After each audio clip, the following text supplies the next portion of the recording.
Hello, everyone. Thank you for joining. Hi, Diana. Hi, Jordan, JD, Honey.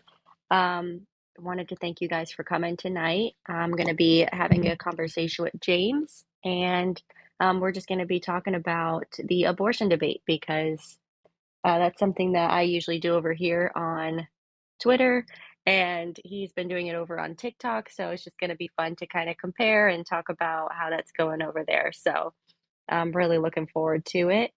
Just waiting for him to pop in and then we can get started. Hey, James. All right, how are you doing? I'm doing good. How are you? I'm good. Good. Thanks for coming on and chatting. I have stumbled upon your TikTok like, I don't know, about a month and a half ago. And ever since it's like the highlight of the week because it's so entertaining to see your discussions with these pro-choicers. And I don't know, I watch a lot of debates with pro-choicers, but I just feel like you have this unique ability to be so kind and friendly and nice to Right. people, but also very much so stick to the truth and like not give in to what they're saying, so it's really Well, let me entertaining. let me tell you, it's a balance of speaking in an authoritative fashion, knowing that we are on the side of what is true, but also understanding that the person that you're speaking to has their own experiences, they have their own history, they've been formed intellectually in a certain way that has led them to believe what they believe today, and some of that is not actually their fault. So, Right, um, right.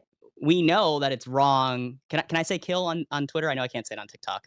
I'll just say off because I actually Okay, don't know the rules too well myself, yeah, so I'm just I don't be wanna get you careful. shadow banned. I actually just Thanks. got banned yesterday, so, for a No. week. So I'll be back in a week, but, we know that it's obviously always wrong to kill an innocent child, but they don't know that, and so, Mhm. there might be, some reasons for that. Yes, yeah. So, tell me, like, your start because I don't think I've heard it, like, what made you interested in debating, and have you always been pro-life? So what's your, like, beginning with all this?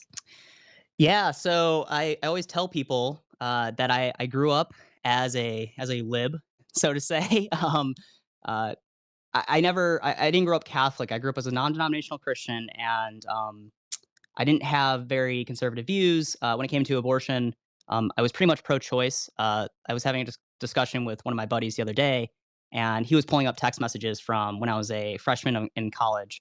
Oh, and he was showing me that I was defending the pro-choice position by claiming that the child in the womb was not indeed a child. It was just a clump of cells. Um, so I guess when I say that I was very much opposed to the beliefs I have now, um, I very much was. In college, I became Catholic. I felt the Lord calling me that way. And ever since then, I've been adamantly pro life. I've been fighting for the conservative vision. And it's just been inconceivable to me to kill babies. Yeah, as it should be. It's funny how religion does that. I don't know. Um, Right. I feel like a lot of people I speak to, if they were not originally pro-life and they became pro-life, usually does have religion involved. Not always, but a lot of the time. And I think that's a good thing. I think pro-choicers try to use that as like a gotcha moment, but to me, all that's it's like a compliment. It's like, oh, so religion actually does mean that you are like a good person and have good morals. Like, Well, I think to add on to that, I think that for me, it was kind of that authority of the church. So I know for Protestants, for those outside of the Catholic faith, the authorities can come from Scripture, and I think that it can work in a similar way to the magisterium. But just being told, like, okay, if you want to be, in good standing with the church, if you want to be genuine in your faith, you can't believe in killing babies or in offing babies. Sorry. And so that kind of put something into my brain that I had to discover, and then it forced me to actually look into it. And so I think that was probably the biggest problem with the way I was approaching the problem and the issue as a whole beforehand is that I never actually put the prejudices I had against children to the test, meaning the intellectual test. So once I became, a full Bible believing Christian, let's say, or I became Catholic, um, I had to put my beliefs to the test because I was told I had to think something differently. That's interesting. I actually, I'm not Catholic, I'm Protestant, but I have a very close friend who is becoming Catholic more recently, and they actually had the same sentiment. They were pro-choice, not extremely. They believed that I think they kept saying life is in the blood, and so they thought that like a few weeks after is when the cutoff should be, not at conception. And me and them always had these like, light debates, nothing bad, just like back and forth a little bit in a friendly manner. But when they became Catholic, they read this book. Gosh, I wish I could remember what it was. It's written by one of the previous popes, but it was something along the lines. It just went through all the ethics of life with Hmm. Catholicism, and they said that basically they read that like if you're Catholic, this is what you have to believe, and that actually really did. They said I just have to swallow my pride and say that I'm wrong, and take it from there, and then that's kind of opened up their mind too. So I love that about Catholicism. I think that's really helpful and unique. Yeah, yeah, for sure. And I think that one thing that is within our natures, which is to say that I think that we all share, is that we do kind of have a thing for authority. So if you don't have any religious order in your life while you're growing up, you're going to be attached to these secular institutions. So when you're in health class, as I was, and you're being told your entire adolescent life that abortion is a woman's right, it is her body. She gets to decide whatever she wants to do with her body. That actually starts to become compelling. And I think part of the reason is because uh, authority and believing authority is so natural for us. I mean, faith is kind of a thing that comes as second nature. Yeah, I couldn't agree more. Whenever the debate comes up whether you could be a Christian and support abortion, I always feel like there is some nuance in there. Like, obviously, the Bible and God are against abortion. That's not a question. But like you said, there are people who live in like these unique bubbles where it's like in the middle of California, and all growing up, their liberal parents have taught them this from the beginning. They go to liberal Right. schools. They go to liberal colleges, they hear liberal media, like all their TV shows have it, all their doctors will say it. So you grow up in this bubble and you hear these things. And I just don't think that that is a life or death, heaven or hell situation. I think the issue comes in a lot of people really don't believe or acknowledge the biology of it, and if they did, that would be the issue. Like, if you knew it was Right. a human and you were supporting that, then I would say that's a heart issue. But if you truly, truly do not believe it's a human and you think that that's just impossible, then I think it's a brain issue, like intelligence, not intelligence. I guess it's just awareness. I don't know. Yeah, I mean, I think that in terms of the movement as a whole, I don't think it's always super beneficial to, and maybe we'll get into this, to always go down this deep philosophical road with most people, because I think that most people have an intuition that all humans should be respected and all humans are valuable. Where they fall short, and what you're beautifully laying out, is that they don't understand that the baby in the womb is a human. So simply just educating them, I think, already makes incredible gains for the pro life movement and saving the children. That's what I've seen too. I think that's the main thing in all these years that I've been like debating people on TikTok about it. It usually boils down to biology, and then a smaller fraction it boils down to just very different fundamental morals and lack of morals, I would claim, on their side. So I don't know, what I kind of grew up Protestant, but it wasn't a big thing for my family. It was for me uniquely though. I got involved in a church. I was just I loved it. I was obsessed with it. I've always believed in God. I had zero doubts, but I didn't have a very good educational foundation of like where the Bible came from and why I believe in. Hmm. And I just had a heart for God. I just always had this intuition that he's real and I believe in him. And it wasn't until college when I actually kind of like, I'm not going to use the word deconstruct. It really bothers me when people say that, but I kind of fell away from the church, but not God. I never stopped believing in God, but Mormons came knocking at my door and they were like, "Hey, we're Christians too." And I didn't know anything about Mormonism. So I was like, "Oh, that's great. Let's have these conversations." And then very quickly I realized I don't know if we are the same because you're Right, saying some right. things that I don't agree with, but I couldn't back up why I disagreed with them. I just knew what they were saying didn't match up with what I knew. So anyway, that deep dived me into this whole like finding truth and where does the Bible came from and who God really is. And I think that's where it's gotten me now with like just being a Protestant. But it's funny because Twitter was never on my radar, and I never was a big, I never really thought about abortion, never really. I probably would have been pro-life, but I don't, it was never in my, I live in a very conservative town in a bubble, and like, it just never hit me that people kill their babies. And so, Right. I joined Twitter, and I don't know what hole I dived into, but I saw some pro-choicers saying some just insane things to me that I'd never heard before. And that sparked something in me, and ever since, I've just been debating it and learning about it and trying to educate other people, and that's how I ended up here on Twitter. But I was curious, what so I know you said you became Catholic and that, sparked that in you, but what made you Right. decide to kinda go to TikTok and actually have those discussions with people about abortion specifically? So another content creator named Gray Fuego, he does slightly different stuff than what I do. I guess not more than slightly. It's very different. But he actually recommended to me after I had him on my podcast that I should start doing live streams. That he thinks I would fit that really well. And so I said, you know what, I'll give it a shot, Gray. And I did the first stream, and it did go very well. I had a couple hundred people in those first couple streams on TikTok, and I was kind of surprised. I later learned that there is this like TikTok debate community, and I think that when you have a new face around, that does kind of attract people in. Um, but that's what really compelled me to start doing it. Obviously, I'm very adamantly pro-life. I believe strongly in this issue, and so I've mostly done that over there. I have done some Christian nationalism. Um, I believe I've done another topic, but it's been mostly pro-life live streams. Very cool. Yeah, no, you really do. You're very good at it, so I'm glad you got into it because it's not, I hate the word entertaining because it just sounds like it's a joke, but I think it's very important. It's what you're doing is really good. And I've seen you really make people question their views just by asking them the right questions. And I think that's a unique talent that not a lot of people have. I've seen a lot of pro-life debates, and I feel like I'm watching from the back, and I'm like, you're missing the point. And I just want to like jump in and be like, but ask them this.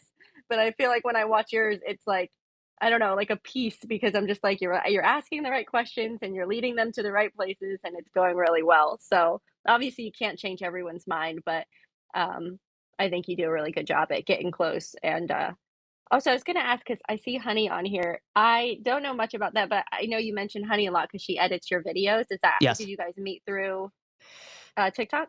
Yeah, we did. We were in the same stream at some point, and we talked, and then we started exchanging pro-life ideas. Um, I think a lot of people here aren't gonna isn't they won't know who Honey is, but in the TikTok world, in the TikTok debate community, she very much is known. But she has really brilliant arguments for the pro-life side. Um, she comes up with really good reductios, and so we definitely clicked in that way. She's also a mom, so she had good experience to share with me there because, of course, I'm a man. I will never get pregnant, so there are some things that I need to just kind of shut up and listen about. Um, and so, yeah, we that the relationship just kind of built from there. And then I learned that she's really good at graphic design. And then here we are. She edits the videos. She makes the little short clips you see. So if you ever see anything that's really well done from my pages, that's actually not from me. It's from Honey. I'm always impressed. So, Honey, you do a really good job. Great work. Okay, cool. So, you've been doing this for a couple months. Do you feel like that has changed your views on abortion at all, to like from being like less extreme to more extreme, or what has changed, I guess, from you debating other people? What have you learned from them? What have you learned about yourself? Yeah, I think that one thing I'm learning is just how far behind we are in our education of our people. The amount of people that will come up and they will tell me this kind of abstract idea that we have the right to do whatever we want in a society where we all have to live together and get along is just been unbelievable to me. I don't think that any of them truly believe that. What I think that they believe is that the way the world is currently set up, it's been constructed in a way to make that make sense. But to me, that's obviously fallacious because the world is not set up that way. We do all live together, and we do have to give up some of our freedoms to some extent so that good things can happen. If we could all just do whatever we wanted, whenever we wanted, with our bodies, that would be extremely problematic. So, Um, yeah, and that's one of many things that I noticed the pro-choicers will talk about, that's just wrong about the world. And you can very very quickly, by asking some simple questions and describing different scenarios, show them that the world doesn't actually work that way, and what they're proposing is quite crazy. Um, I guess, another thing that I was quite surprised about is just how mean people are. I get quite a few, very, disgusting comments. People, they say, "I wish that, your sister would get SA'd," or, "I hope that you die." They make fun of my appearance and all sorts of stuff. These things don't really bother me, but I guess what I've learned is that this is really a battle between good and evil. And I don't wanna characterize these people as evil because, as I said on the onset, I do think that some of them are a victim of improper education, uh, but I think that you can judge the tree a bit by the fruits it produces. And I think that the fact that their side seems to be the side that is constantly going after people's looks, the side that wishes people gets essayed, TikTok language. We all know what I'm talking about. Um, I think that does tell us something about the ideas they produce. Yeah, no, and one thing that's brought me a little bit of peace, is because I definitely get that side of it too, especially on Twitter. I feel like Twitter is almost the worst of the worst because it really is like it's not even your own voice, and it's all just text, and you can have these anonymous accounts, and so like I get death threats and like just mean messages and the onset of it. But one thing I've noticed is like I've had a lot of discussions with just people in my life who are pro choice, and there's just such a big gap, I think, just between having those conversations in real life with real people versus like, I don't know, these people online. And I just feel like certain platforms attract the worst of the worst. So it's not a good representation of, people as a whole. So and again, maybe Right. that's my glass half full, view. But the pro-choicers that I know in life, including some of my own siblings, like they are not this angry or this mean about people having different views. I think it more comes from, like you said, like kind of like lack of education and like this view of like there is no truth and the main truth, which they would claim is no truth, but the main truth is not to hurt anybody else's feelings in any way, and whatever goes goes. Well, Um, and what they'll do, and you'll see it, as you've been watching the streams, you've probably have already seen it, but anyone who's seen me for a while, can bear witness to this. People will die on really funny hills, and I guess not really funny, but just evil hills. The amount of times I'll hear people say that they'll support infanticide, or maybe they'll support the offing of disabled children. I just scratch my head and I wonder if I was in front of a person and they told me that. I almost don't believe that they would tell me that. I think that the fact that they're behind a phone screen, they're willing to say things that they might not necessarily actually hold to because most of them have screen names, right? And they're going by a screen name and a picture that doesn't actually represent the true person, um, which is fine. I mean, I do have genuine conversations. I don't want to make it seem like I'm just arguing with people that aren't taking things seriously. I think that their reasons are legitimate, but I do think that they're willing to just show how foolish the reasons are because they go into these they go up these hills and they die on just ridiculous arguments. I've noticed that too, and I've talked about this a lot with like my husband because I feel bad for him. He always has to hear the end of these debates because I'm like, then this person said that, and this person said that, and he's like, okay, and he's more of like a calm processor. So then he always like helps me handle it all. But he was just saying that that's kind of what happens when people start with a false premise is you just end on these insane things that you never in a normal world would be saying, because you're trying so hard to justify a false premise. And the false premise is abortion is good, abortion is needed, it's medically necessary, it's moral, it's accepted, and if we don't have it, women will die. So if I start there, Right. then no matter what you say, I have to somehow justify this horrible act, which means I'm going to start saying some horrible things. Well, right, Because, and yeah. we all kind of have an inclination that human beings are valuable, and of course there's different philosophical arguments for as to why we believe that. But I think the inclination exists, and we have an inclination to do what is good, right? So if you're walking on the street and you see somebody suffering, I think that most reasonable people would say that you should do something to help that person. And so knowing these facts, it is just, in my view, fallacious to start with, okay, well, here's the abstraction. We care deeply about, a woman being able to do whatever she wants to her child in the womb. Yeah, it doesn't make sense. And if you actually are just honest about it and you take a step back and you work off of maybe some of the basic intuitions you have about the world, how you see the world, how the world seems to operate, I don't think that you get there right away. I think that you say something along the lines of, well, it seems to me that all humans are at least worth protecting, that I care about human life. And then, naturally, you're going to kind of be on the pro life side right away. Yeah. Yeah. And speaking about some of like these extreme things, out of your experience, what's like one of the more extreme things that you've heard pro-choicers say, like, in your debates? Like, what pops out? Because there's been some crazy conversations I've had. I Oh, had one man. person, like, truly believe this, where they were calling fetuses aliens, and I still have, like, a screenshot because I could not believe it, and they were just dead serious, and I'm like, "They're not aliens. What are you talking about?" So I've had some pretty extreme people over here, but what have you gotten? Yeah, I mean, honestly, for me, maybe it's not as extreme as calling someone an alien, but I think that the most extreme things I hear is the infanticide stuff.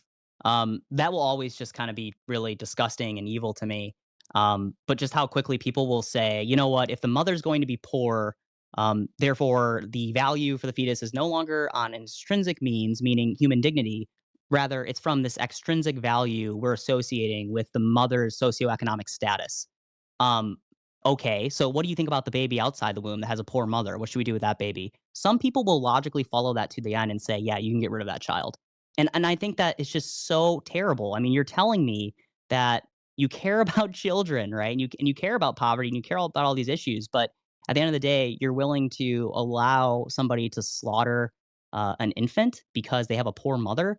I mean, again, it's just it doesn't seem like you care about justice or goodness to me. It seems like you care about just protecting someone's right to do whatever they want. The solution, of course, if you have a poor mother, besides trying to get that mother help, is God forbid somebody else raise the child. But that's much better than slaughtering the child. So I guess the craziest ones for me are definitely the infanticide um, apologists. Yeah, yeah. Up to this point, I've kind of reserved a lot of my debates in like when I do live debates instead of just like tweets. I try to save that for the most extreme people, and so I've had a couple, and like I think the last three live debates I've had have ended with those people specifically because I always lead them to this point where if they all say consciousness, that's their big Oh man. agreement, yeah, and so I always lead them, when does consciousness begin? And if you look at the studies that they're looking at, I've, looked up it a couple times, but it always says about 24 weeks approximately. So then I always lead them to the idea that, okay, well, there are children who are born at 21 weeks. So if a doctor is looking at this premature baby, in the NICU and says, oh, they're definitely not conscious, but they're alive. And if you give them like, 2 more weeks, their consciousness will develop and they'll just be, normal and they'll probably have a normal life.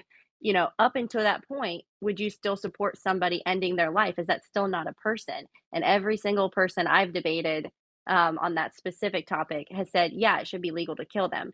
And it literally leaves me speechless every time. I still Well, can't and believe that's people what. say that. So, did you get a chance to watch Trent Horn debate Destiny on the Whatever podcast?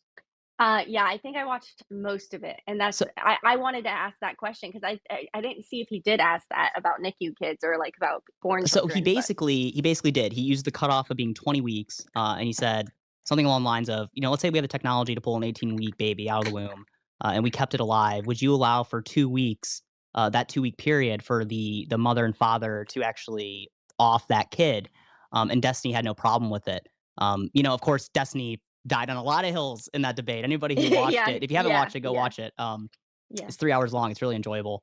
But he died on a lot of hills. But that one, in particular, I think is just so incredibly disgusting, and just works against our intuitions, right? Like if you have your baby, your fetus outside of the womb that's somehow being kept alive at 18 weeks with the correct technology, and we know that it's has its whole future ahead of it.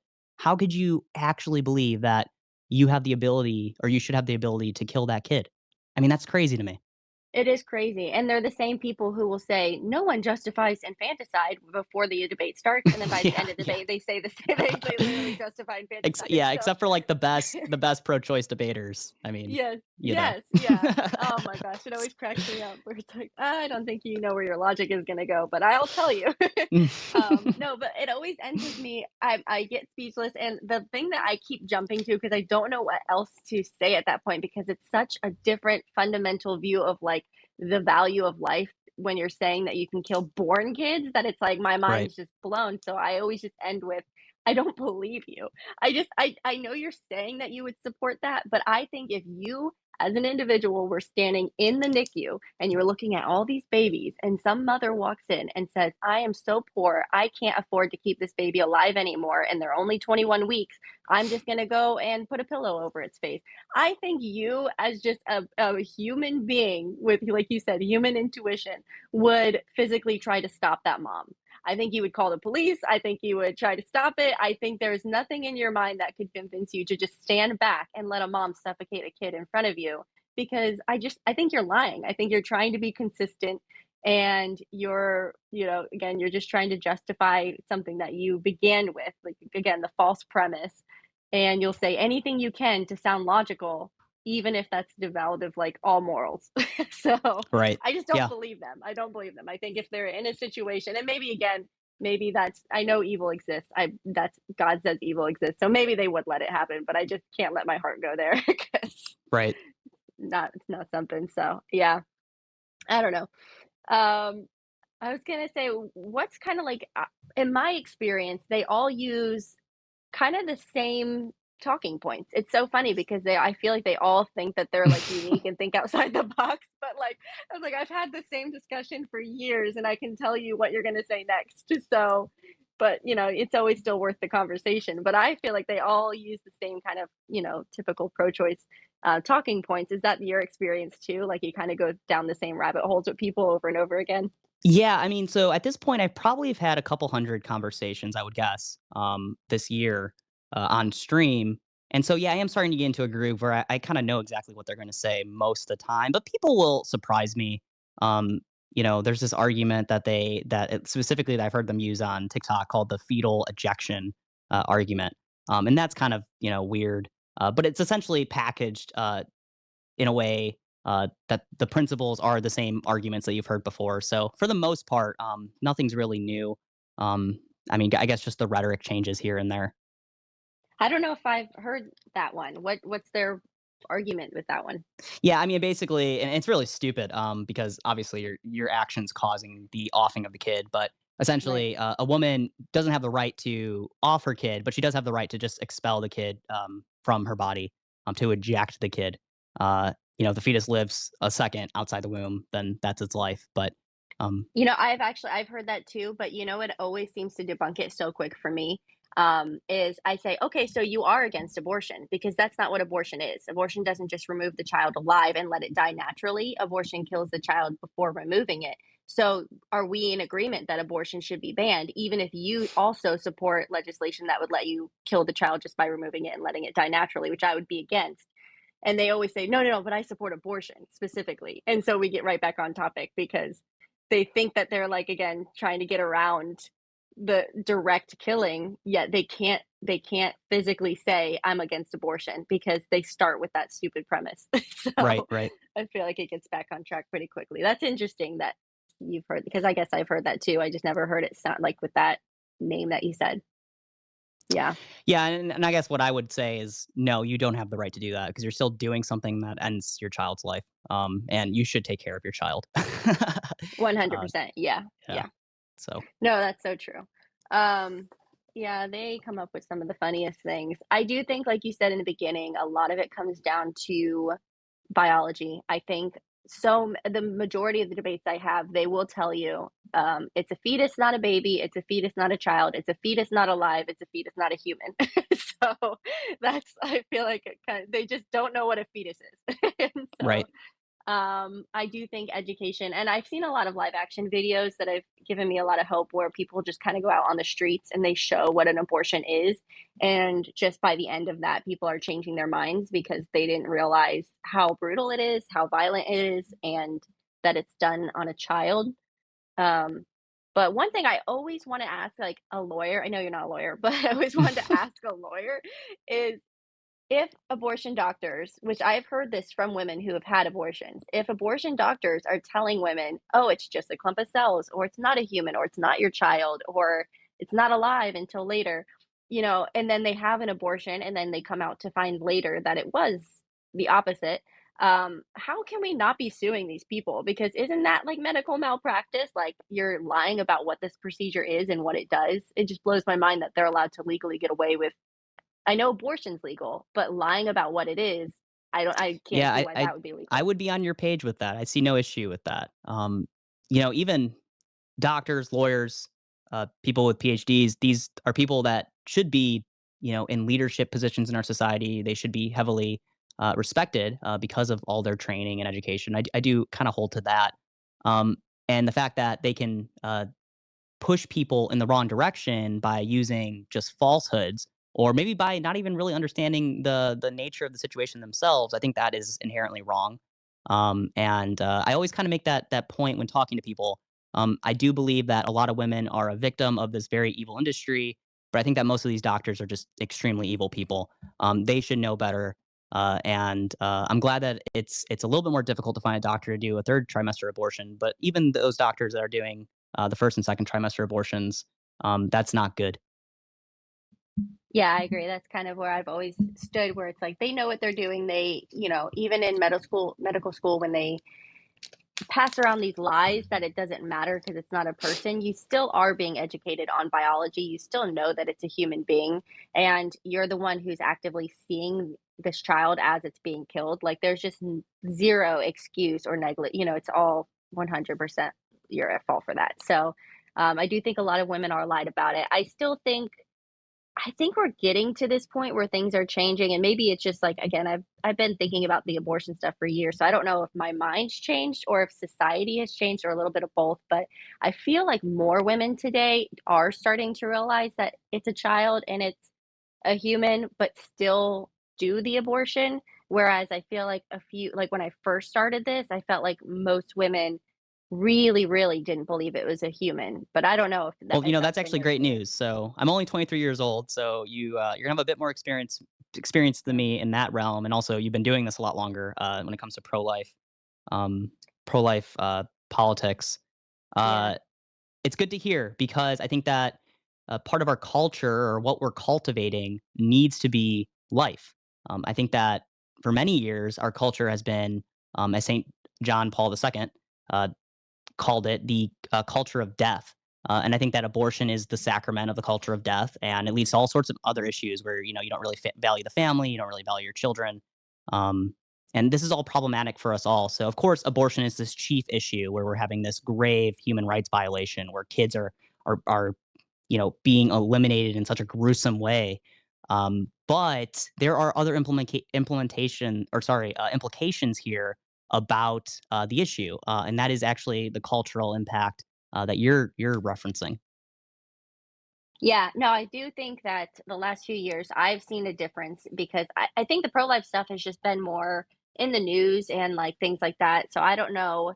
Maybe it went from the pro choicers getting way too extreme, and then now we're trying to like swing the pendulum a little bit the other way. But then people think the pro lifers are now being too extreme, and everyone's like, we want a middle ground, but then everyone on the outside is saying there's no such thing as a middle ground to child murder. Either it's a child and you're murdering it, or it's not a child and it's totally fine. Those are your two options. So there's no middle ground that makes it okay. And I do think that a lot of people are waking up to that. And it's kind of interesting because when I first started learning about abortion and the politics of it and the debates, people would say, "Oh, next they're going to come for surrogacy and IVF and birth control," and I was like, "Oh, there's no way! Like, what are you talking about? Those are totally different issues." Yeah. And now I'm like, ban it all. Well, they will never, and I don't mean to, Yeah, make the big monster in the closet when I right. say they, but I think it is to some extent true. They'll never stop. Yeah, yeah. Without assuming your views on other issues, like when it comes to gay marriage, Mhm. people said, oh well, just it's fine. If two men want to marry a man, or if a man wants to marry a man, that's fine. But once that happened, look at where we are now. We have a completely different view of sex and the family, and the same thing with abortion. I don't think it's that inconceivable that we could go back to the Middle Ages where people are practicing infanticide. I think that sometimes we think that we're more reasonable and rational than we really are. We're not. We're just a step away from going down uh, that bad path that leads to very negative results. I mean, yeah, I mean, in Canada, they're just literally killing just walking around born humans, and so, like, Yeah. we've already slipped down that slope as far not as far as we can go, I guess it can get worse, but pretty far, so, Right. yeah, I totally agree, and it's funny just because I don't know, maybe I fell into that libertarian trap. I didn't consider myself a libertarian, but I was like, as long as it's not affecting other people, there's nothing wrong with surrogacy and IVF, and I didn't think there was anything wrong with, like, okay, I was always against the transgender stuff, but in my mind, I was like, well, if they're an adult and they want to do that, that's their business. And now it's like, I'm just the complete opposite over these few years where I'm just like, nope, no one should be allowed to do that. It should be illegal, ban it all. I'm just over it because I feel like if you give them an inch, they just take a mile. But also, there's no reason to give them an inch. There is no middle ground to some of these issues, and that's okay. I think I bought into that lie of like, oh, you're an extremist if you want to ban these things. It's like, then call me an extremist because they're awful things. We should be not allowing them. So, no, it's just weird how my own views have changed over the years of kind of debating this because I just feel like they take it all way too far. So, Right. Right. um, so I'm just curious because my friends and family, mostly my family, like they know that I'm on Twitter. A lot of them are pro-choice actually. So I'm one of seven. There's seven kids in my family. And so we have like this huge spectrum of different views on politics and abortion. Some of them are more pro-life than others. I'm definitely the most pro-life. But we have these discussions all the time and I it never changes how I view them. They know that. Like I would die for them, I'd kill for them. These are my brothers and sisters, and so it's always a fun debate when you're talking to somebody you love so much, but you're like kind of going back and forth and poking fun at each other's views and stuff like that. Do a lot of your family members and stuff know that you're on TikTok talking about all this stuff, or is that something you kind of keep private? I guess your face is on Yeah, everything, so everyone for the most part knows about what I'm doing. When it comes to family, they're mostly supportive of me, even when they don't fully agree or understand, I guess. But yeah, they're well aware. Friends are definitely aware. I've had some friends tell me that what I'm doing is really stupid. I've had some friends question why I'm so vocal about my political beliefs. Um, so yeah, I've kind of seen all sorts of reactions from different people. But when it comes specifically to family, the reactions have actually been quite well, and they're aware of what I'm doing. You said you kinda grew up, like, Protestant. Were they Yes. pro-life, or did they not really talk about it, or how do they feel about it?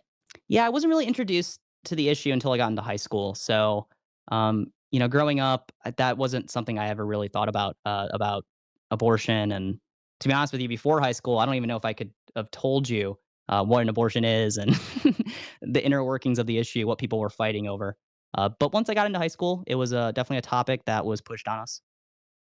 Yeah, I felt like that's also a funny thing because 'cause I'm not much older than you, but I am older, and I felt like in high school, we didn't talk about any of this. We didn't even talk about politics. I just missed that bandwagon, and then when I was in college is when Trump started running the first time Yeah. around, and that's when things just went insane, I felt like that's when everybody was talking about everything political and, like, it was in schools and just part of your normal conversation with your friends. So that was an interesting thing too, because I've been friends with my friends for years and we all went through elementary and middle and high school together. And then we learned about each other's politics like when we were adults and Mhm. we mostly line up. So it's not like been a thing, but it is interesting to see, some kids now you grow up talking about that stuff with your friends and I never did. So it's interesting to see that. I don't know. Yeah, Um, most of my friends are more on the left, so a lot of them probably don't like me very much. At least the people I grew up with. But you make new friends, and I'm okay with that reality. It does make me a bit sad because these are some people I've known for a very long time, especially the friends that I have from running, for example. Most of them are are not conservatives, only a few of them who I'm actually growing a lot closer with. But the other guys, they mean a lot to me. But those relationships are definitely suffering because of the way I've been so vocal about my conservative beliefs. Did you say you're in New York? Yes, Or where are you from? New Yeah, I York. guess I am that from would that Illinois, would do but okay. Oh, but you're in college in New York. Okay. no, I'm Um, done with college. But oh, I finished college last year. I went oh, to the congrats. University of Illinois, but I live in New York now. Very cool. Okay. What brought you to New York? Just work. Oh, cool. Yeah. Very cool. Yeah, I guess that'll also do. But Illinois, I don't know much about Illinois. Is that more of a left or right leaning We're definitely a state? blue state, but that mostly Okay. comes from the city of Chicago. So if you ever look at Oh. an electoral map, you'll see a little bit of blue in the top Mhm. right by Lake Michigan. That'll be Chicago. Everywhere else, you'll see red. So blue state, Oh, big city. that makes sense. Very cool. So what are your goals at this point? Again, I feel like you're doing really good with your TikTok stuff. I also will tell everybody here you have a Discord. I feel like a granny because I barely understand how Discord works still. I just saw you're the first Discord that I joined. The second is Frida, who's also in the audience. I joined her Discord and I'm still kind of getting used to it. Seems like it's kind of like there's different folders where you can talk about different subjects, and it's been really fun.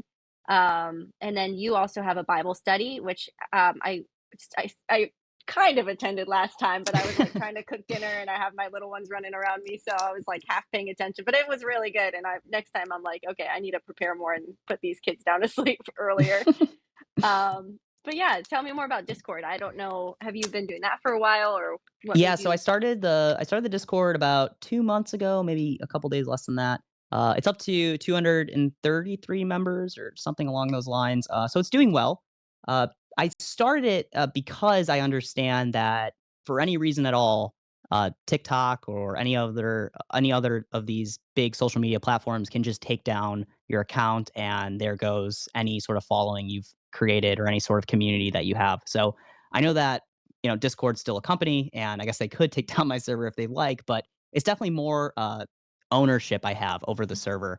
Um, and so, yeah, that was the original intention.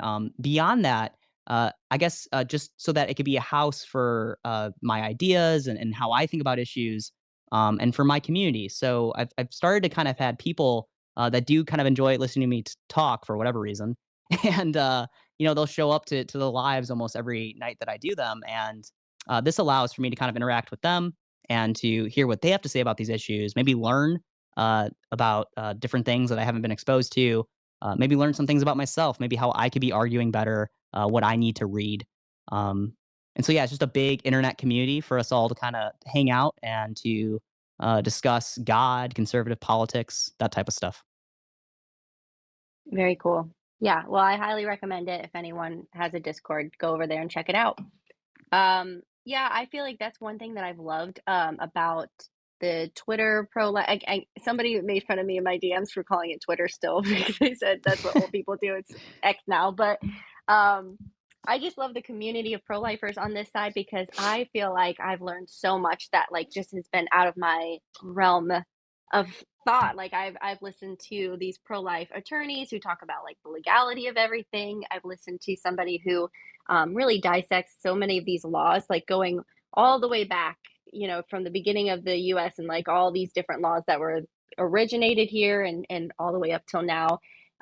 Listening to medical professionals, listening to, I don't know, just it's so many different aspects of it that I think that, one person usually isn't able to access all alone.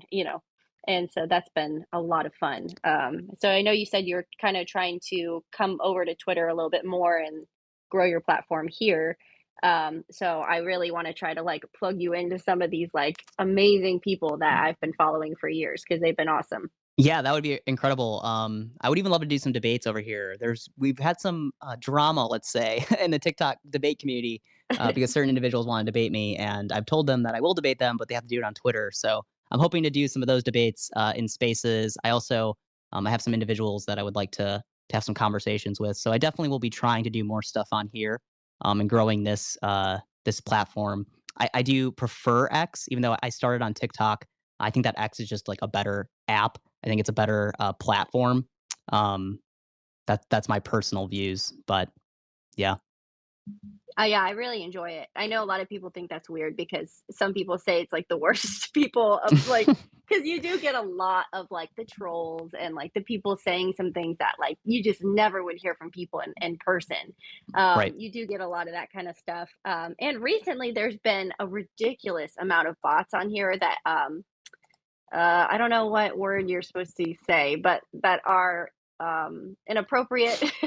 And they have gotten to this point where they're like posting these horrible, almost fully nude photos or fully nude photos, and you just have to keep blocking them, but they just like pop back up. It's been horrible, but I've seen a lot of people reach out to like Elon and like the Twitter people, so I'm hoping they kind of Well, fix he that. has a But very small staff, so I'm sure that they will fix it eventually, but he fired quite a yeah. few people when he bought the company, so it might be As difficult he to fix should have. things. As he should have. I was glad to see a lot. It really is different from how it used to be because I was on this app before he took over versus after, and it really is a big difference. I've enjoyed seeing it because before it would get really frustrating because you'd see some of these ridiculous tweets go viral, and I Right. know this sounds biased, and maybe it is a little, but it's like you just know that not that many people would actually agree with what this thing is, and so it just has to be like bots or like Twitter kind of putting it on people's I don't know. It's a weird thing, but I feel like Right. that's Yeah. happened less over here I since he's totally kind buy of it. bought it. Yeah. I'm like a conspiracy theorist at this point, so I don't know. I Yeah. believe anything. Um no, it's been fun though. I'm glad that you're coming over cuz I don't know. I'm a big fan. So those are mostly the questions that I had. I was gonna open up the floor. I don't know if anyone has any questions. I know that I don't think One there's one many question pros that closers. Oh yeah. before if we do wanna ask, I mean, if anybody here wants to ask a question, I'm happy to answer it, but we could talk Mhm. about the arguments that I run. Um, Yes. that Yeah, might be let's do kind of that. interesting.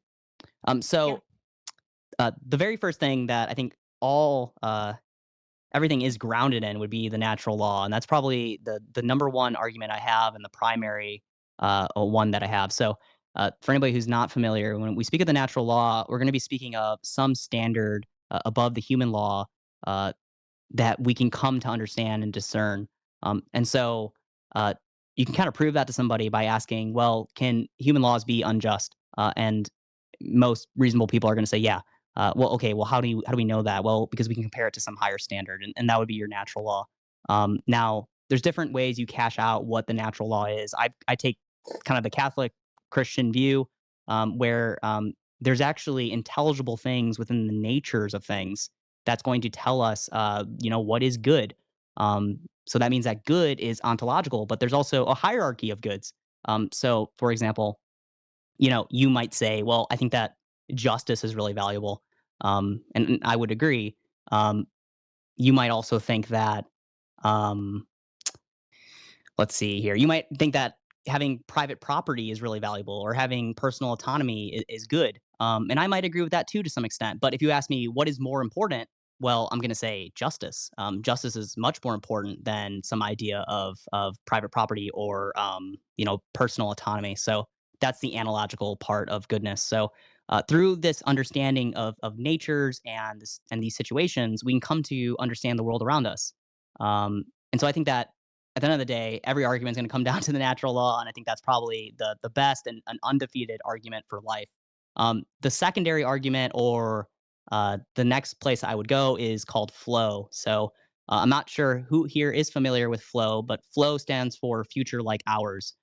Essentially, what flow posits is that it is wrong to kill because you're not only depriving somebody of their current life, but you're depriving them of their future.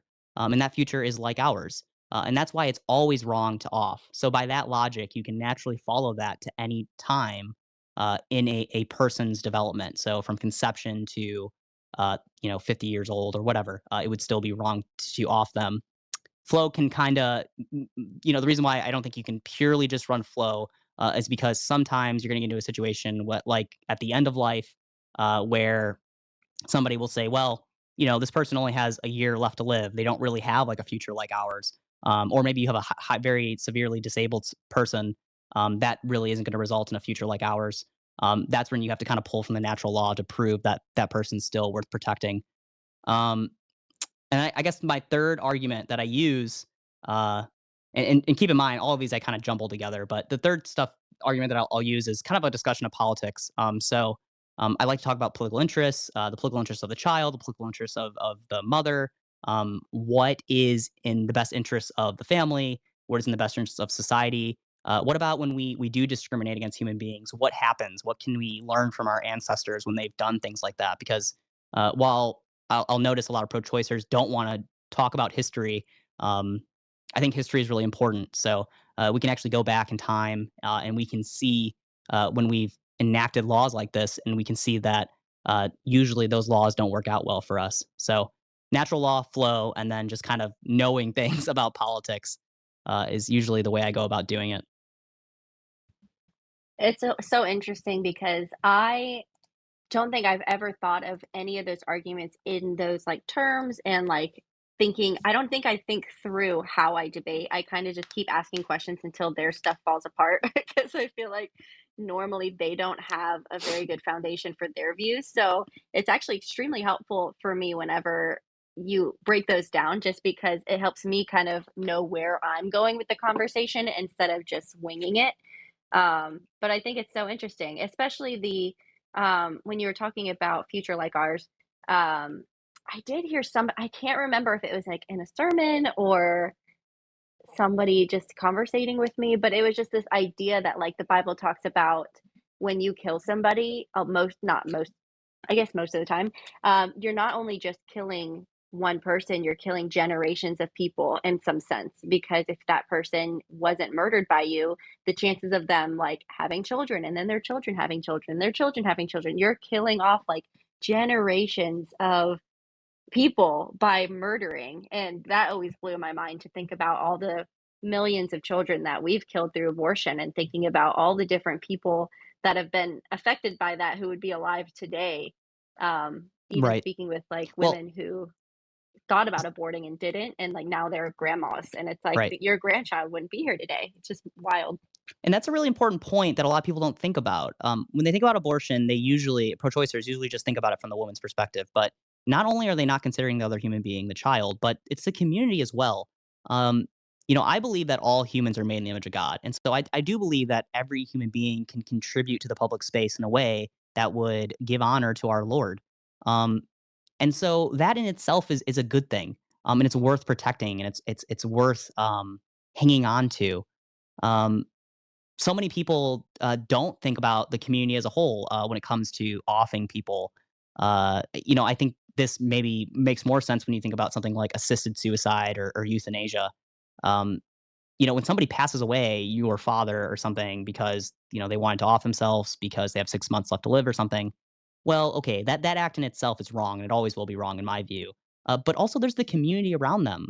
That father has children.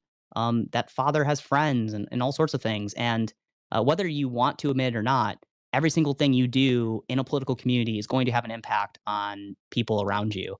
That's just our natures. We're coupling creatures that live in communities. So nothing happens in a vacuum. Everything's gonna have a ripple effect. Yeah, completely true. And I do think it is again. I think it's also a Catholic thing. That's probably where maybe that's where you got the idea, or that's where it's kind of been hitting you. Because that's something that I never really grew up thinking about myself, just not being Catholic, and maybe it's a Christian thing too, and I just it's going over my head. But just the idea of like thinking about politics more as how you affect the community versus like I don't maybe I did fall into the libertarian trap for so long where I was like it's just about the individual and like what leave the government out of it and that kind of thing. I'm really glad that I was never pro-abortion because I don't know why, but I just wasn't. But I'm I wish I was surprised in I that didn't get camp. there. Yeah, yeah. I don't know. I guess I'm also a woman, and that I know a lot of women are obviously pro-choice and have abortion, but, like, I Well, I feel like think being a woman, you've got to be, like, right. against baby murder. I just can't put my mind to it, but Yeah, I mean, I guess on the idea of this being inherently Catholic, I would say that I would have to give a nod to the ancient Greek philosophers. I think Aristotle and all those guys really understood. this idea of community pretty well, and that was within our natures. I highly recommend to anybody interested in philosophy and politics to read Aristotle's Politics. It's a beautiful work that gives you the fundamental basis for how everything around us really truly works. This is reminding me of this conversation I have had earlier with a buddy in a Discord server, um, and I've actually talked to him about this multiple times, and that's this idea of the common good of the political community. Um, that's actually kind of a Catholic Christendom view. Uh, when people hear it, though, they immediately think of communism or something else. Of course, I believe that a Christian can't be a communist. A Christian can't be a socialist. Trent Horn has a really good book on that. Um, but how do we get from the common good to communism? Well, we get there through the perversion of our natures by not understanding some of the basic precepts of the world, like for example, man ought to be free and man ought to have private property and control his own production and have that incentive. But make no mistake, communism is perverting our natures. When I speak of the common good, I speak in this Catholic tradition where yes, we do take into account what is commonly good for the community. That's not communistic because I'm also understanding that individuals have natures, right? So it may be there may be times we do things for the interest in the common good while also respecting our human nature.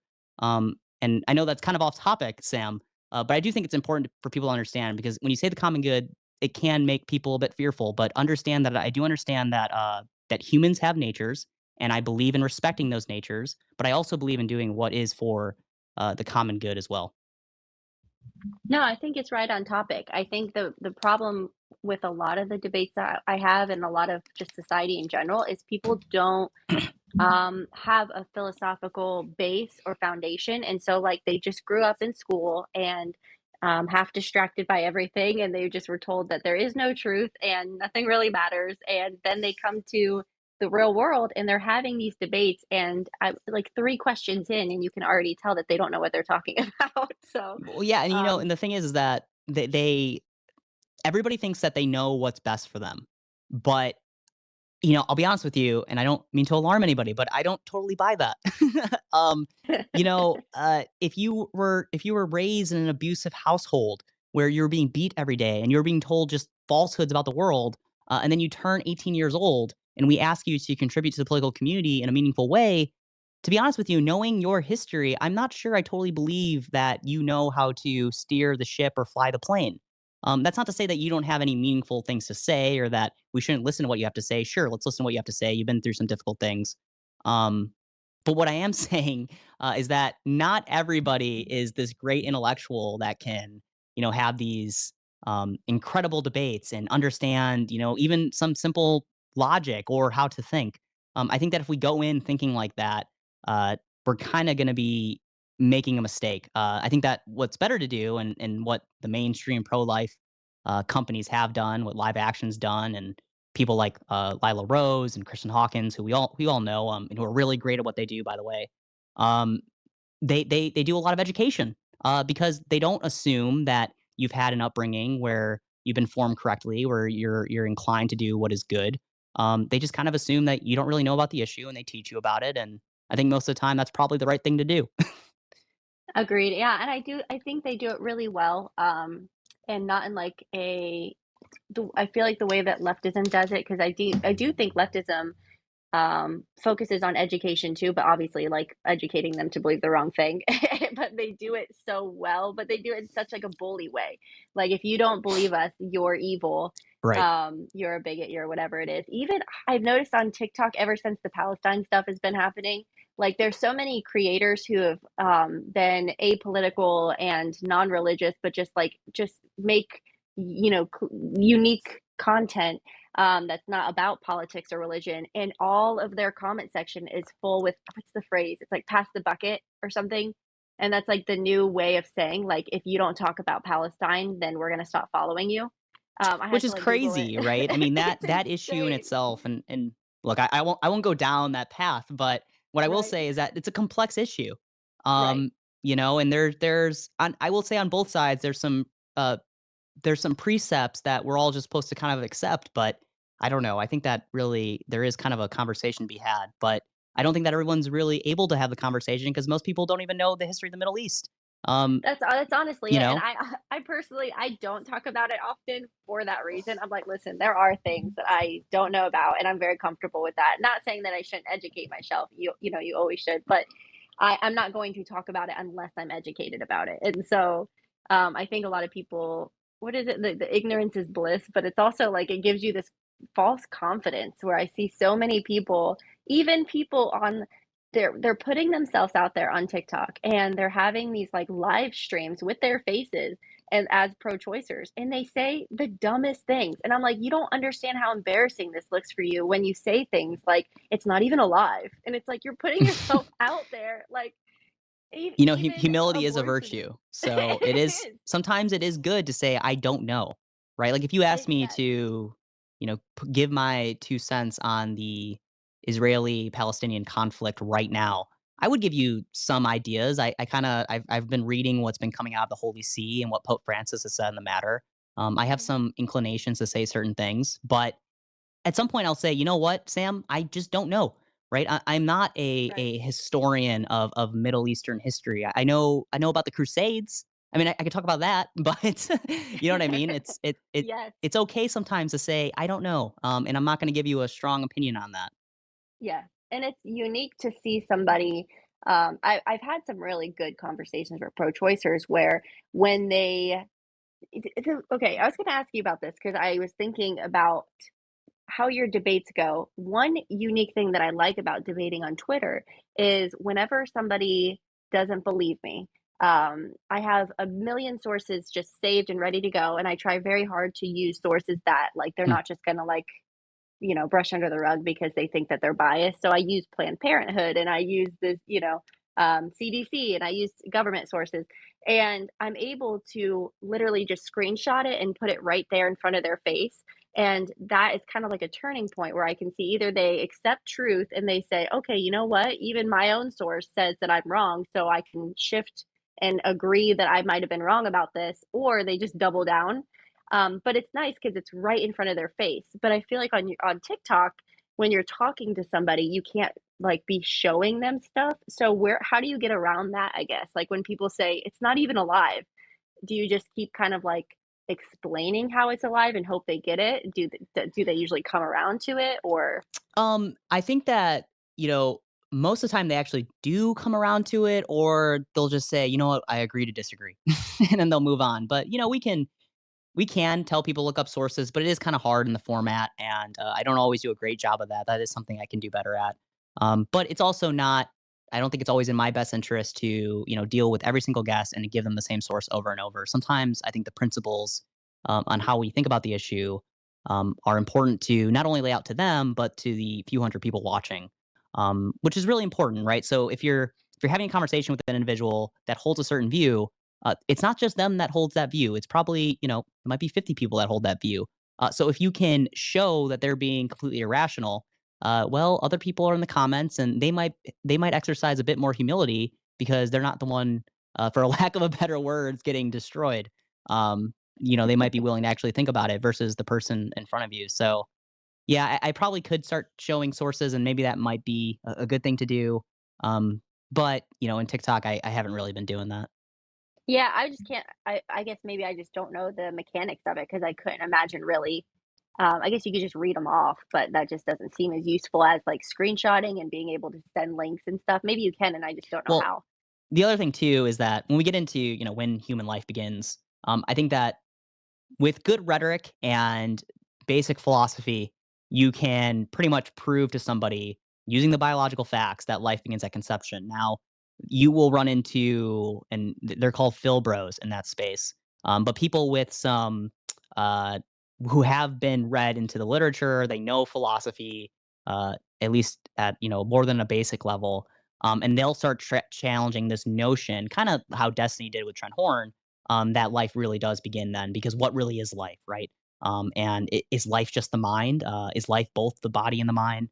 As Christians, we're going to hold that, yeah, a person is both their soul and their body, but not everybody's going to hold that. So when you're dealing with humans very early on, you can say, well, it's a biological human, and the really advanced people will accept that, but they might not necessarily call it a life, which gets interesting. But at the end of the day, you can always rely on the fact that it is a biological life. And again, with most people, you can pretty much walk them down and explain just the logic using the biological facts and convince them that yeah, we are talking about a human life. Stop being silly. Yeah, yeah. No, that's kind of what I've come to find too. Like, with enough questions and stuff, you kind of get them because it's like, so are you saying that it's dead? Because if it's dead, then it's a miscarriage because women are not walking around with dead babies Right. in them, and then born, having them be born alive. So, things like that. So I do think that's helpful. And I know you mentioned like it is hard to change someone's mind when they're in the hot seat because, like, I think people have this inherent need to be right and, like, not look stupid, which I don't Right. blame them for. So it's harder, but like you said, there's people in the comments who I do think and that's what I do whenever I'm, like, having tweet debates. It's like, in my mind, I'm like, "Okay, well, other people are looking at this, not just the person I'm debating." And that's actually who I probably get the most, like, messages from. Like, I've gotten messages from people who are like, "Hey, I just Yeah, saw me your too. debate, and Yep. I never really thought of it that way or whatever they say. So, I've had good luck with that. Um, this is probably a cheesy question, but because I get this question all the time where it's like, do you think what you do is like really worth it? Like, is it helpful to have these debates? Are you changing minds? I feel like it's worth it because I do feel like I've had multiple people have their minds changed, and how else do you change culture without these conversations? But what is your opinion? Like changing like one person's mind at a time, or I mean, you get a bigger audience than I think probably Twitter, or maybe I don't know, but you get a pretty good audience over there, so you probably change more minds than just the person you're talking to. Yeah, so I mean, I've had people reach out to me and they've told me that because of what they've seen from my streams, they have changed their mind. Um, just recently, and this isn't specifically about abortion, but I think it is important. And it's going to kind of help show why I think what I'm doing is good. Is I had a friend from my early childhood reach out to me, and he said, "Hey James, I didn't grow up Catholic or Christian. I wasn't baptized or anything, but I'm just thinking about the faith, man. I'm thinking about God, and I just want to know what should I do if I want to be in a relationship with God. What are the first steps I take?" And I guess in those moments, that's where I really realize what I'm doing is incredibly important. I'm very vocal about what I'm doing. I use my real name, and I'm very bold and courageous about it. I would say, and that's all intentional. I think that we need more.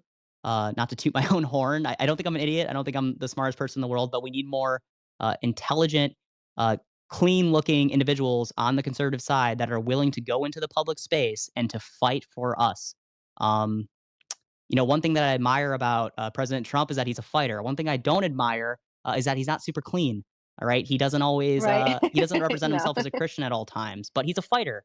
So Right. what we need is we need people who not only look good, not only they represent Christianity well, but they're fighters and they're willing to fight.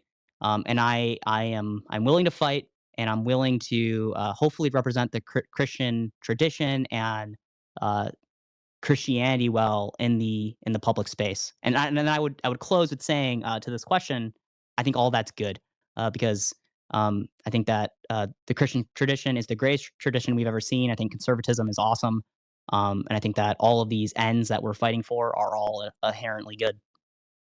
Yeah, and I think, seeing men speak out about it to me just gives a peace because I think, um, women should also be speaking. I think everyone should be speaking out about it because it's such a horrible thing, but, I just think that men have this, like, ability to I don't know what the word is, like, kinda convince people in a different way or just like take the leadership of it. And I think that if more men speak out and aren't pushed down by these women who are saying like you're a man, you can't say this, you're cis, you're white, whatever it is, like okay, Right. you just don't like that he's saying something you disagree with, but Well, and um it's also I will say with the abortion issue, we're rational beings and we can access our reasoning and we can understand the nature of the issue and the nature of the mother and the nature of the baby without being the mother, without ever being able to get pregnant. Um, but one thing that we can't understand is, especially as men, is what it feels like to be pregnant. I will never understand that. So I do think specifically with the abortion issue, I would never say that men shouldn't speak on it because I think that you can very easily, reasonably come to a conclusion that it's wrong. And a general principle would be that I don't think that there's any political issue that men should be barred from speaking from. That's not intuitive to me at all. But what I will say is that we have to always be kind of pulling from women when it comes to understanding, what it feels like to be pregnant. What are some of these really difficult situations? Because we don't know, and I will never know. So we got to be humble in that way as well. No, I agree. I agree with that. But I think that the thing about men is they have this unique ability to reach other men because I think women can talk about this issue until their face goes red, but I think some men aren't going to listen to women when it comes to this issue because Yeah, I would say that's um, probably true. and I don't even blame them. I'm not saying that women don't deserve to be listened to about this issue. I'm just saying, like, as a man, I think you're morally more inclined to look up to other men than to look up to women, and I think that's a good thing. I think women should look up to women in general, and men should look up to men because we have these different roles in society. And so when you see another man speaking out about it, I think it's more impactful. And I think that the rates of abortion being pressured and caused by men pressuring women into abortion are pretty high. Obviously, I still think the woman is at fault if she's making that choice, but I'm just saying that I think both have this liability, and um, more women are, obviously being told don't have an abortion, don't have an abortion, but seeing men speak out about it, I think also reaches the men, to tell them like stop pressuring this woman that you slept with to have an abortion because you don't want to man up. So I think it's a good thing to hear men speak about it. So Yeah, just seeing I think that a lot of times on the left, they'll applaud people for being so brave, for having the view that most people in culture have. But I think that actually being a pro-life man is brave, I'll say it. And I think that for a lot of men, that opens their eyes to people actually fighting, the culture. Um, I think that a lot of men, I think that this is correct, so maybe someone can correct me if I'm wrong if they see differently, but I think a lot of men are scared to be pro-life, even if that's like pretty much the logical conclusion you must have in their minds, because they're told, you're taking a right away from a woman. Of course, a woman should have the right to offer kid, and that's just drilled down to their core. So when they see a person who is just, you know, handling the argument well, they're willing to just kind of stand up to people. I think that does resonate with them. yeah, no, because the same people who will say that you're not allowed to have a voice. It's so I just saw I don't know his name. What's Steve Irwin's the alligator guy? What's his I don't know kid's his son. name? Are you talking about his son? Yes, because he just Yeah, I gave don't this know his name, speech but and I've he seen was him like, before. yeah, and he just gave like some recent speech, and people are contrasting that with the Catholic guy because I can't remember his name either. I'm really bad with names, but the No football worries. guy. Oh, Harrison And Bucker. yes, and they were Yeah. like basically comparing it because the Steve Irwin son guy, whatever his name is, he was basically saying we need to stand for women's rights, and like, it's so funny that the same people who say men shouldn't have any opinion about abortion are sitting here cheering on this man who has quite an opinion about abortion, but it's just not the one they like. And then they'll spit at this other guy who has a different opinion, but they'll say it's because he's a man, even though they're both men. So it's Right. the way they contradict each other is actually very entertaining. Like everything they say is a contradiction to itself. Like they can't stick with one story. So it's funny. Right, right. Well, those were most of my questions. I wasn't sure if there's anything else you wanted to like address or ask or talk about, um, or if anybody else had any other questions. Yeah, I mean, if anybody wants to ask any questions, I know there's a few people in here. Feel free to ask. I don't know how you usually do this, Sam. Do you just let people up or? Yeah, it's I don't have any requests yet, so I don't think anyone has any questions. But if they do, you just go ahead and request to speak, and I'll hit accept. Oh, I just got one. Okay, cool. Geo, I'm gonna add you up. How's it going? Let's see. Oh, can you hear me, Geo? Oh, yes. How you doing? Doing great. How are you? Better than I deserve. Appreciate the conversation. You was talking about life, and I am pro-life. I believe, I ground my stuff on scripture. I'm also a big fan of natural law. Mhm. However, just curious, your stand on capital punishment. Yeah, so I think that capital punishment, I would say I'm against. Now, historically, the church has been for capital punishment. I'm talking about the Catholic Church. Recently, they've gone more liberal in the sense that they're more in favor for going against the status quo uh, and being against capital punishment. I think that from an abortion standpoint, you can be for capital punishment and you can be against capital punishment and you can still be pro-life. Usually, the way I've kind of reasoned it in my head is currently I'm against it because I do believe that all humans have dignity, even if they do something completely heinous and disgusting. Because I am a Catholic, I want them to at least have a chance to be saved and to purge themselves of that yuck. But I guess I understand the other side because in the past that might not have been possible to actually keep these people away from the political community and to preserve the human dignity of the members that aren't doing disgusting things. So I can see reasoning on both sides, but specifically with abortion, I don't think that being for one or the other will necessarily make it so you can't be pro-life. Yeah, it's funny. I am on the other side. So I actually am very pro life, but I also am very pro death penalty. So for the reasons that you listed, I basically my pro life stance generally boils down to it's wrong to kill an innocent human being. And so when it comes to the death penalty, you're only killing people who are not innocent. And I don't view that as murder. I think it's justified. And the way I again square it in my head, it's not something that it's not a hill I die on, I guess. My mind's pretty open to other arguments for it, so I totally understand, like you said, your view on it, James.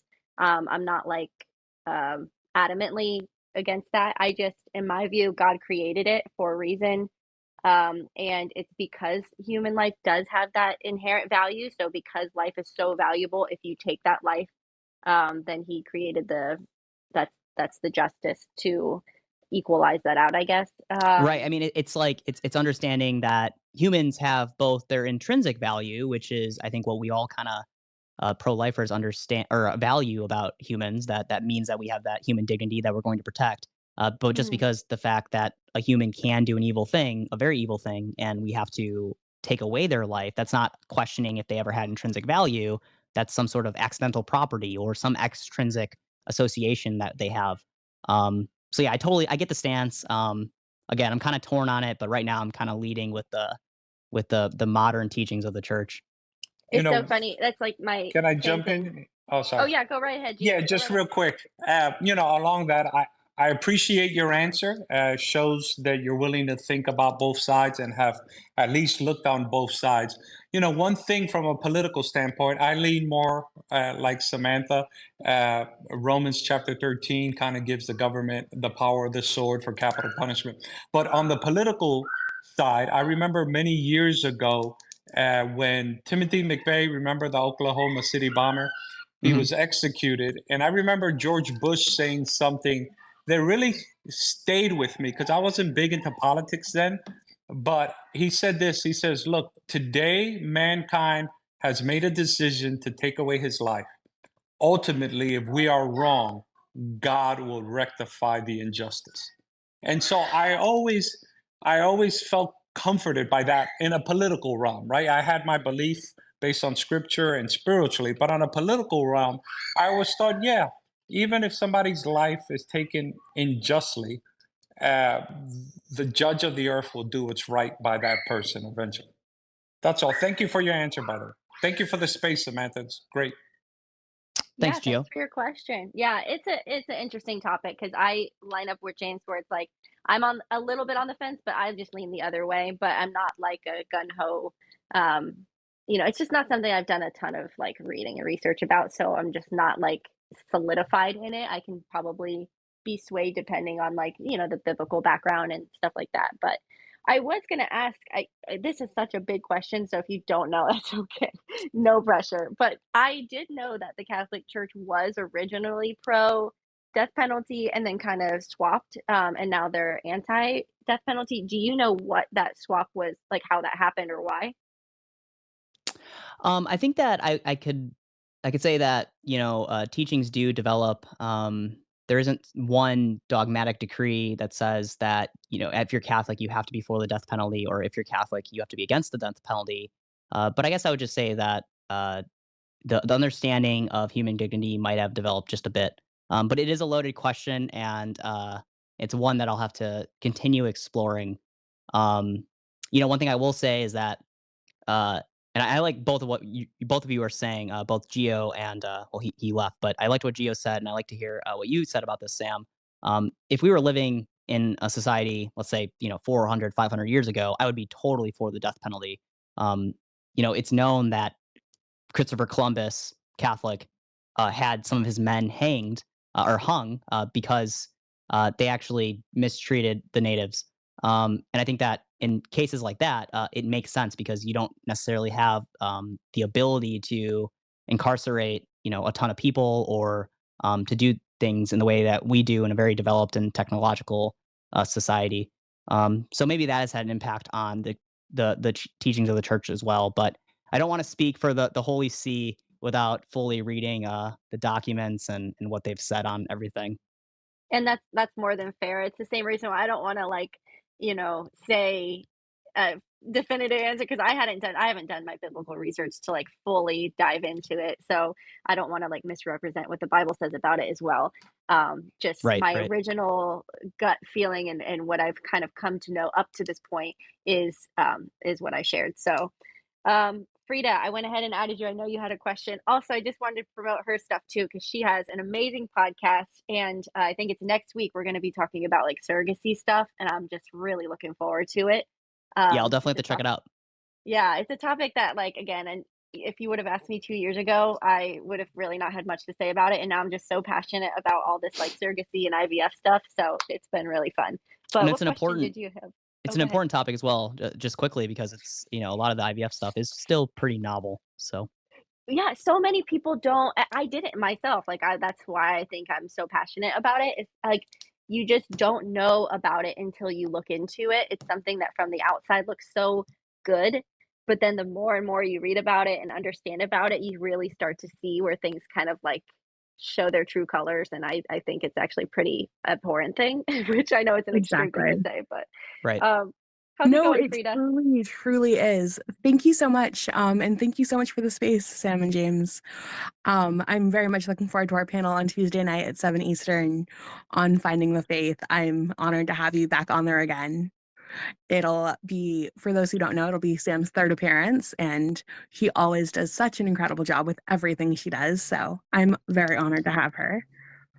We recently, a couple months back, did an IVF panel that was fascinating. Sam did an incredible job. We had Katie Faust, Emily Zanotti, and my personal favorite scientist, Jessica Holmes. But my question for James was, when it comes to learning more about the natural laws, what are some of your favorite resources, or are there any specific books that you've specifically enjoyed? Yeah, so I think that the best resource that I have to understand the natural law is probably St. Thomas Aquinas's Summa Theologiae. And so that's going to lay out, let's say, a million different teachings about the world. But I think, you can kind of pick and choose which arguments or which things you want to learn about. And so that helps me to understand what's naturally true. There's modern papers that I'll read. I'll have friends send me stuff, and that kind of helps inform me about the natural world. And then I think just reading the ancient guys. So reading Aristotle, listening to what they had to say about it. They actually got a lot of things right. And so I think a great starting point, like I mentioned earlier, would be Aristotle's Politics. That'll kind of come to help you, even though they didn't use the word natural law specifically in their writings. They're definitely speaking of this higher standard and how we come to know what is good in this natural world we live in.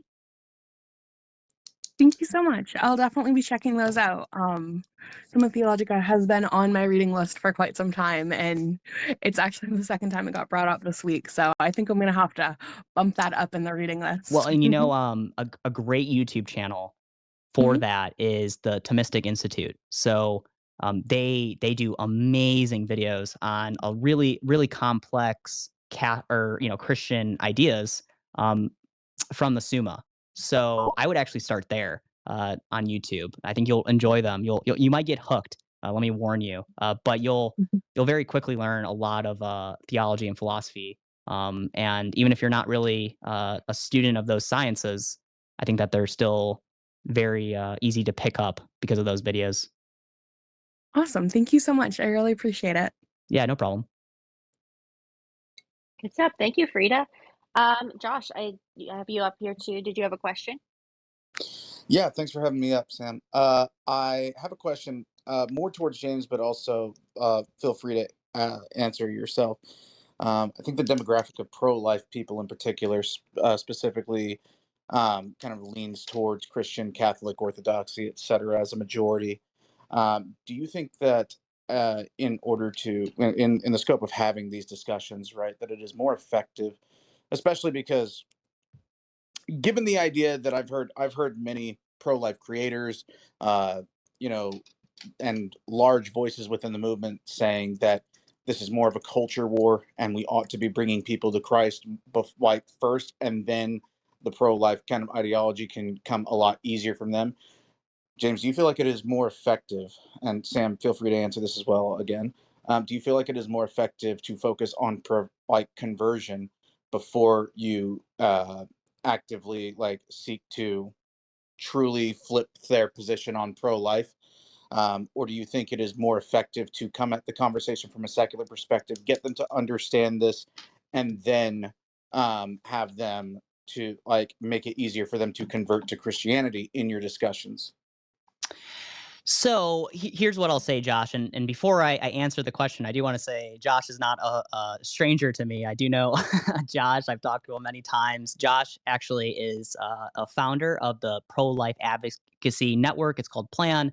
They have a pretty large Discord server. And I think that, Josh, correct me if I'm wrong, but the mission of your organization is to educate pro lifers on the issue and teach them some good arguments to engage with people. And I believe you've also written some pro-life legislation. Is that correct, Josh? That is correct. I have actually had a hand in writing some of the things that are on the GOP platform within the state of Texas. Several planks been adjusted.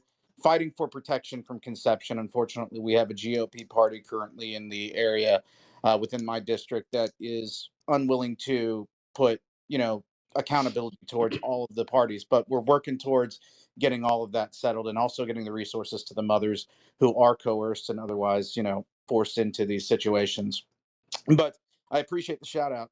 But yeah, like I think that Well, I think it's important that we educate people, and I think that one of the reason why I asked this question is specifically because I see a pro-life movement that is extremely focused on the wrong things in order to help babies. We have a huge, like a widely diverse movement, and I think that the effort by many Catholics and Christians and such to primarily within this movement in particular convert people first to make it easier for them to like shift over to the culture, I think is the wrong way of doing it. So I'm wondering about how y'all's perspectives in your conversations, whether on TikTok, whether on Twitter, or in personal lives or on other podcasts, what you found more effective when speaking with other pro-choicers in possibly bringing them at least closer and giving them something to think about. Sorry for being long-winded. no worries, no worries. So one thing I will say is that as you're definitely aware of, Josh, sometimes when you just mention Christianity, people are going to have religious trauma. You don't know how people grew up. Maybe they did have experiences for the church, and maybe bad experiences with the church, and maybe that was our fault. So you do have to be aware of that. And so that's where, part of me would say, well, maybe we shouldn't focus on conversion right away. But I guess the other part of me that would say, you know what, let's not be afraid to convert people, is the fact that the gospel does magical things in people's hearts.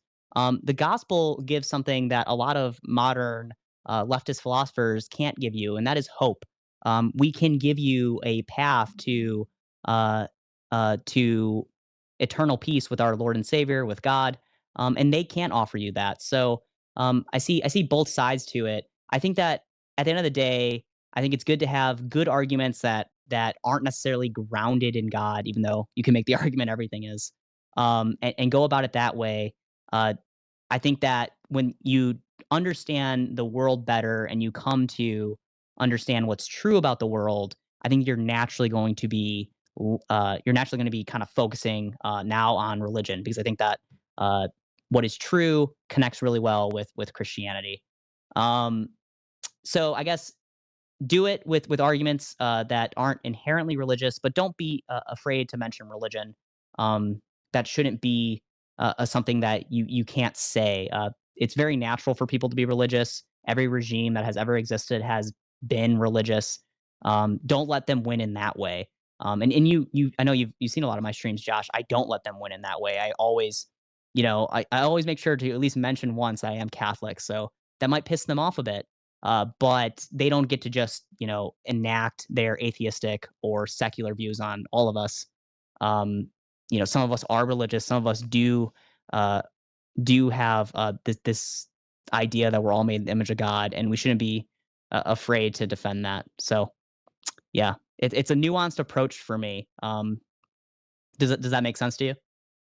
Yeah, I mean, I think that that makes sense. I do tend to agree with the vast majority of of what you're saying too. I think that though, I don't necessarily think it is necessary for us to convert to be able to save the unborn.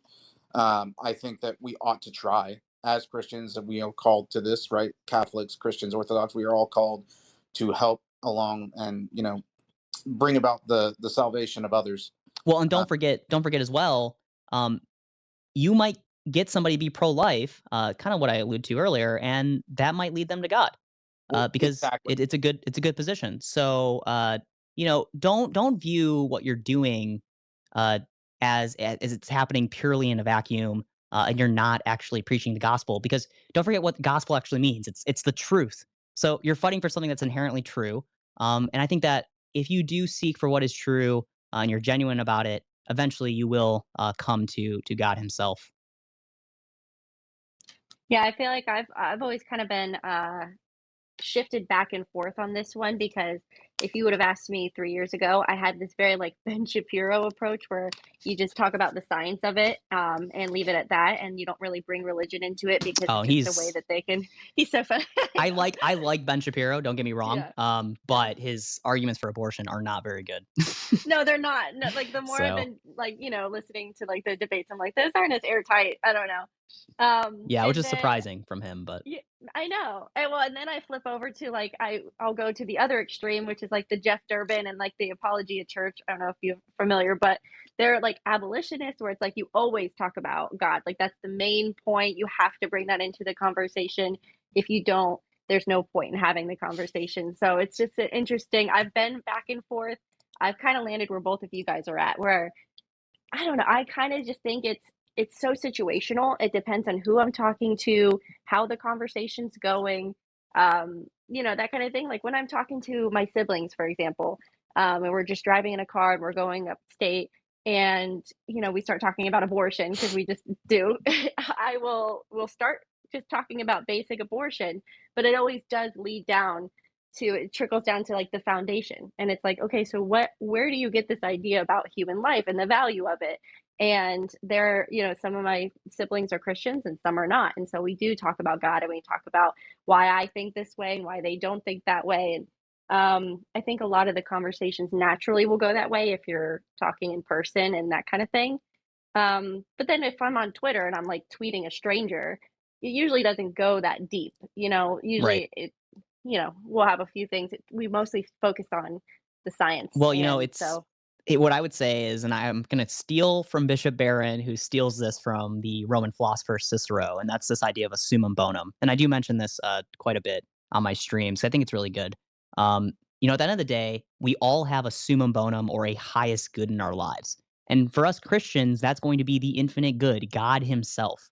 That matters because if I have the highest good in my life, the infinite good, uh, then that means I care deeply about what's true, right? But if your highest good is simply to, let's say, the abstraction that a person should be able to do whatever they want whenever they want, if that's your highest good, well, we're going to have some serious disagreements about things because I care about what's true. I care about what's just because those are all ways we can understand, the God man.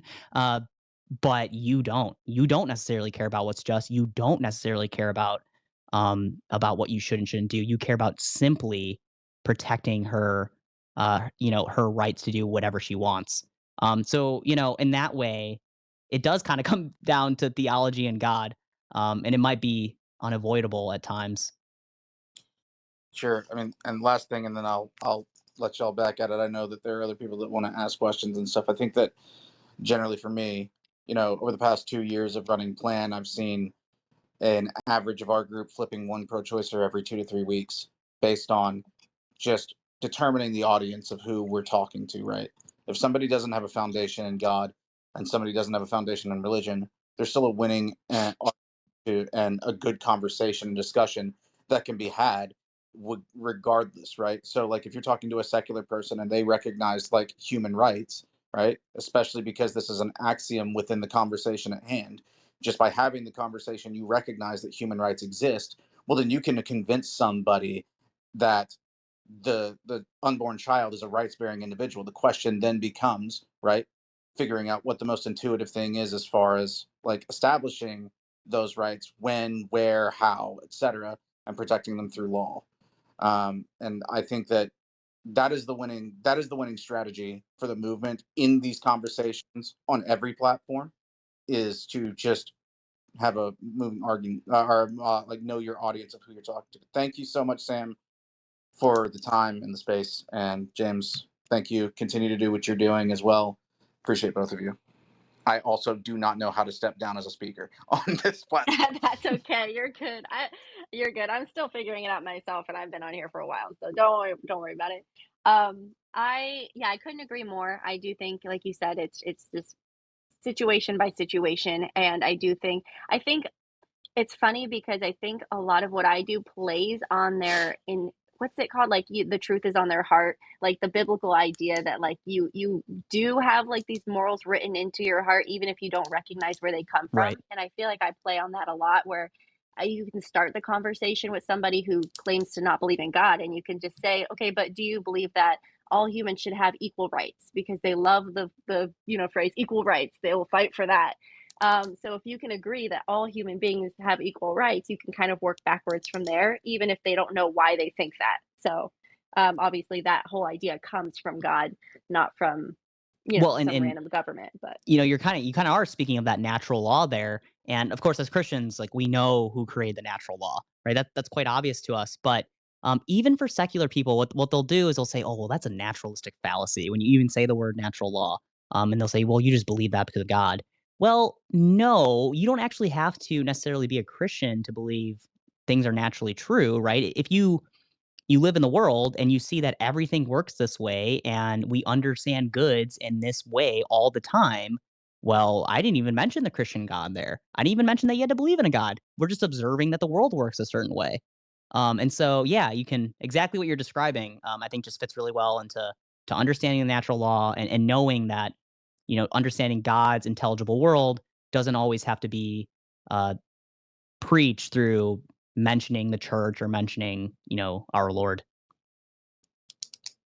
yeah, I totally agree.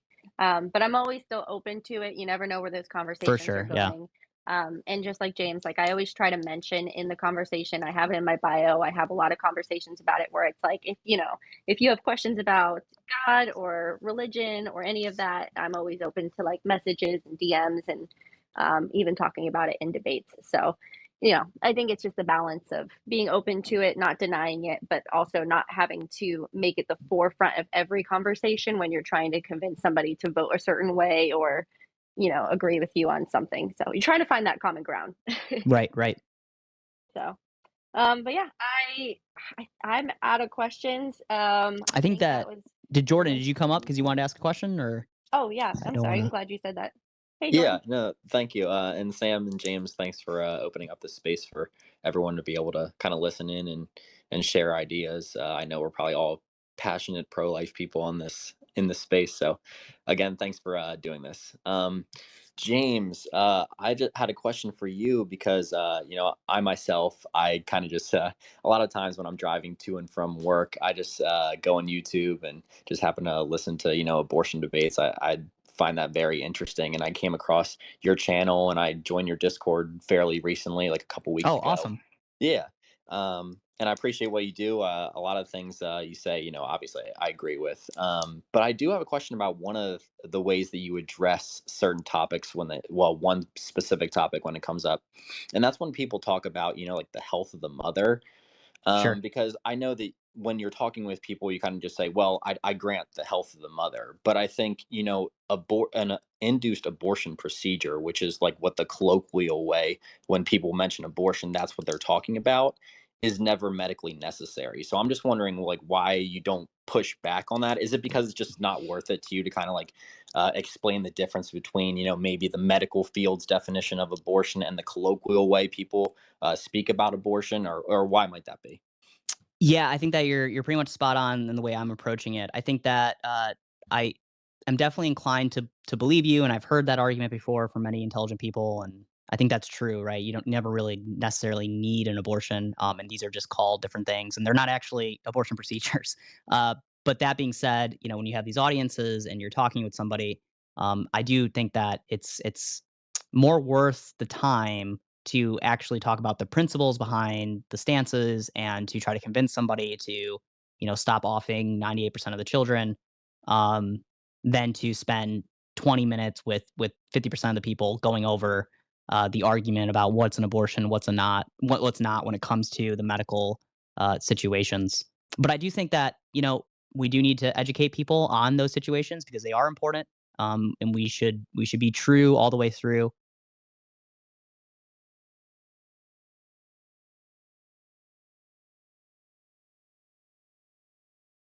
And so I would accept criticism in that area. I could always get better in that way. Yeah, no, I completely understand what you're saying. Maybe it's, like you said, you only have a certain amount of time on a TikTok live, and maybe, when you're actually discussing with someone, when you have limited time, maybe just in your personal life, you might actually push back on that point a little bit. Right. But Or if I did a formal debate with somebody, I mean, I yeah, definitely wouldn't let them get off the hook yeah, there. So okay, cool. That's all I had. Thank you. Good cool. question. I also find that like I attempt to avoid that too, in multiple ways because it just opens up, like you said, this can of worms. And it's such a fraction that where it's like this person, just already usually that you're talking to somebody who would support abortion at any point for any reason Right. whatsoever. But they want to talk about the thing because it's a little bit harder. But I also find that when you open up the can of worms of the medical necessity and you start to explain that it's never medically necessary, so many women will come in with these like so personal, like these personal stories of like, no, I needed an abortion. And it's like to try to like break down to them why they're actually wrong. But like it's so hard to do when like you're talking to somebody who like has been told by other people that it was an abortion, where it's like it wasn't an abortion. Like if you had, an ectopic pregnancy, I don't know why your doctor called it an abortion. I don't know why, or if they even did, but you for some reason believe it was an abortion and you will die on that hill. So you have this like mentality of like, I'm a woman who had an abortion, where it's like you didn't. You didn't have an abortion. So Right. I Right. I try to avoid that topic too And because you just and get so many maybe personal stories. maybe there's a really good argument for in those cases specifically, where somebody is saying, "No, I had an abortion." Maybe you do need to be really prepared and really make sure that they know that they didn't have an abortion, because some people will will really hold to that and they'll say, "You know what? You just have no idea what you're talking about the issue because I had an abortion and I medically needed it." And in those cases, it might be beneficial to actually address that and to make sure that they understand the issue. Yeah, because even there's been a couple celebrities in the last few years who have come out and said, "Oh, I needed an abortion," and then when you break down their story, it wasn't an abortion. It's just like this Right. industry is trying so hard to twist everything into an abortion, so that way you think it's needed. But yeah, it's still a really good question because you just never know. Every debate, like you said, is different. So it's like, do I open this can of worms or do I try to just stick with the 98% of elective abortions that have nothing to do with the medical necessity and get down to the real reason why this person supports abortion, even if they think they only support it for the medical reasons. So Yeah. Yeah. the kids are sleeping. I just want to double check, make sure everything's going fine out there too. But I really appreciate you coming on, James. I appreciate you being here and having this discussion. Appreciate everybody who's been here watching, especially the people who've been here from the beginning, because this is a little bit longer than I thought, but in a good way. Well, what I Um, What I will say, Sam, because yeah, we had a bigger crowd. It has dwindled a bit, but thank you for those who have stuck around the whole time. For those of you who may be listening on YouTube or another platform, thank you so much for listening. Definitely check out Pro Life Sam on Twitter. And yeah, I hope that we're able to do this again. I do have some ideas that you might be interested in doing a space about, but I'll definitely reach out for that. And I also have the Discord server, so if you're not in it, definitely join. Especially those who are watching the video. If you've ever seen me debate before or talk with people, I'm usually pretty good faith, and I'm always open to hear your ideas. So get in there and let me know what you think. Yeah, sounds great. Well, thank you again. If you want to give your at or your handle, so that way people know where to follow you. Is it Yes, just so it's James Weigel or at underscore? James__Weigel, Weigel. That's Weigel. that's Okay. how you can find me on Instagram, Twitter, formerly or X, formerly Twitter. Yeah, pretty much everywhere. All right, awesome. Well, thanks for chatting. Thank you everybody else who came, and I hope you guys have a great night. Thanks, Sam. All righty. Have a good night now. You too.